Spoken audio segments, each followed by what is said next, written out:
Why would anyone choose to be a slave? Free choice is one of the greatest gifts God has given human beings.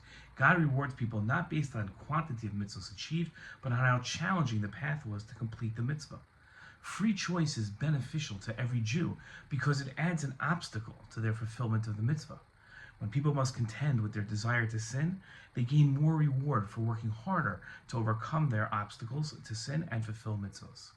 At the same time, when a person makes the wrong choice and sins, they are responsible for their choices and actions.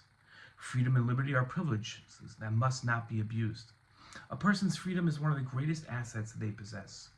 When they distort that freedom or relinquish it, they have perpetrated a horrific evil, mostly against themselves.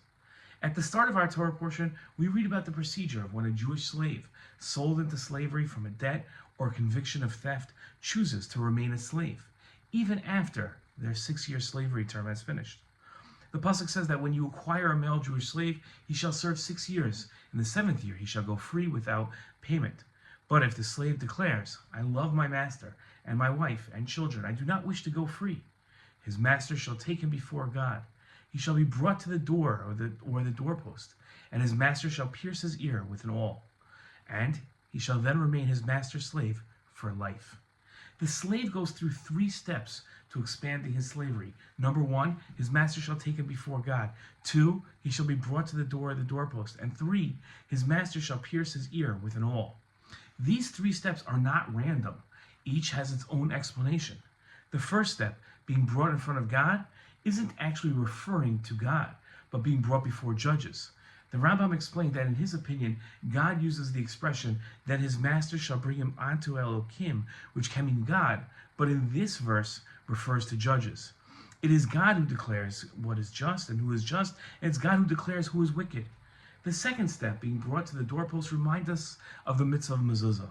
The Rambam explained that a person must show great care in the observance of the mitzvah of mezuzah, because it is an obligation which is constantly incumbent upon everyone. Whenever a person enters or leaves the house, they will encounter the unity in the name of God and remember their love of God. They will awake from their sleep and their obsession with vanity and recognize that there is nothing which lasts for eternity except for the knowledge of the Creator of the world. This will then motivate them to regain full awareness and follow the paths of the upright. The third step, having their ear pierced, was explained by Rashi. He asked, what is the reason that the ear had to be pierced rather than any other limb of the servant's body? Rabbi Yochanan ben Zakkai said, the ear, which heard on Har Sinai the prohibition, you shall not steal, and yet its owner went and stole and was therefore sold as a slave. Let it be pierced. The 3 steps are meant as a castigations and rebuke to the slave for willingly choosing to give up the greatest of all gifts, freedom. The first 6 years of slavery were circumstances the slave might have brought upon themselves, but they weren't a choice to give up freedom. When giving up freedom, the slave must stand humiliatingly in front of the judges, must stand before their doorpost, which is supposed to remind him of the purpose of his freedom, the ability to connect to God. And he has his earpiece to demonstrate his inability to listen and understand. Imagine the Jew of today. Slavery isn't the modern day concern. Yet many Jews willingly choose to give up their freedom in pursuit of vanity, wealth, and societal approval. They chase worthless and give up the meaningful. They generally receive nothing in return for their trade-off, only looking back later in life at their foolishness with great regret.